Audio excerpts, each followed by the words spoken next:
Here are the top 5 costs of running your small business. 1, taxes. They get you every time, right?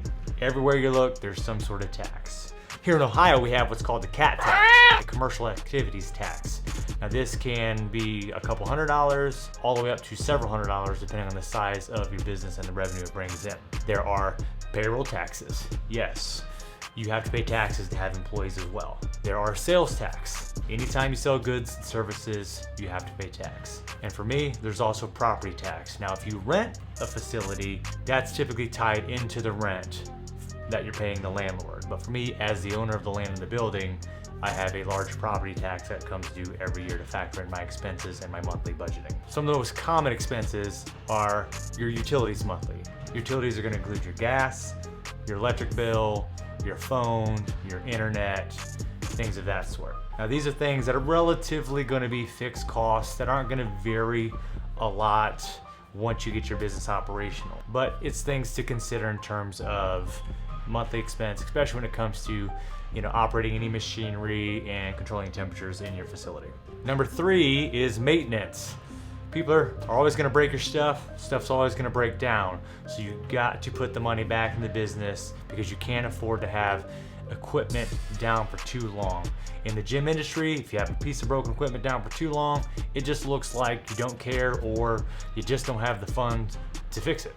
And that's never going to be a good image for your customers. If you run a bakery shop and one of your ovens breaks, well, obviously, if your oven's broken down for too long, you're not going to be able to make the goods you need to sell to the customer. And something's essentially always going to break, something's always going to go wrong. So it's important that you set aside a portion of your revenue to have on hand for when those things happen.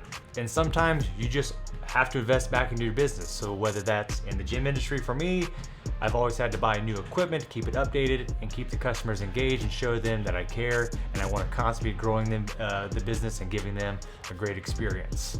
Or in case of a videographer or photographer, buying the next newest and latest tech to deliver the best quality videos and photos is something they have to do. Number 4 is payroll.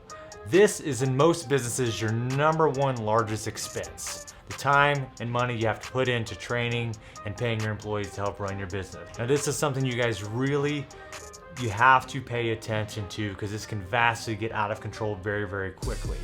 And just like anything, controlling the costs will allow you to be able to scale and grow your business as you need to. For many people, it's simply you have to accept the fact that you are going to have to put in a lot of your own time. There's going to be a lot of commitments and sacrifices that you're going to have to make because it's going to save a lot of money for you to put in the time, for you to put in the effort, instead of paying someone to do it.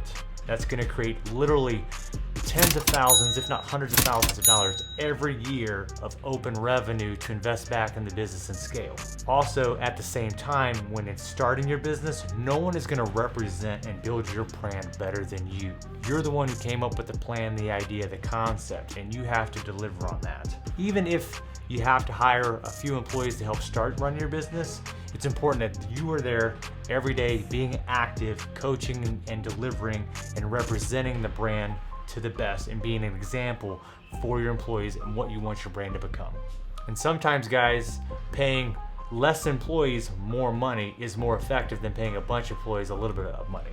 Number 5 is time. Time is your most valuable asset. So again, it's important that you put in the time and put in the work to build your business, represent the brand as you want it to be. The more you put into your business, the more you're going to get back out of it. By putting in the time and doing a lot more of the work yourself and saving on the payroll, that's going to be a lot more profits that you're going to be able to use to market and scale your business and grow your business in the long run. As you grow your revenue, you can hire more staff and delegate more everyday tasks to employees so you can focus on the bigger picture, the marketing and content, product creation, the things that are going to help and scale and grow your business to the next level. It's important that you take the time and put it back into your business. This is going to get you the repetition you need to get better and grow your business. One of the most common mistakes I see is enough people don't put enough time into the business to help grow their business. It's extremely important that you spend the time in your business, whether it needs to be a 12, 14, 16-hour days, 7 days a week, whatever it needs to be, to get the repetition to get really good at your business. You have to be really good at your business and really good at one thing before you can branch off and look at doing other things. And I have seen where some people, if they don't hit a home run that first 6 months, that first year, they're already trying to branch off on where they can grow another business and make more money. Again, you have to put in the time, grow your business, and get excellent at one thing. And once you get that down and get your income up, then you can branch off. These are some of the things that's helped me grow my business to where it's at now. I hope it helps you guys as well. Click on the link to subscribe.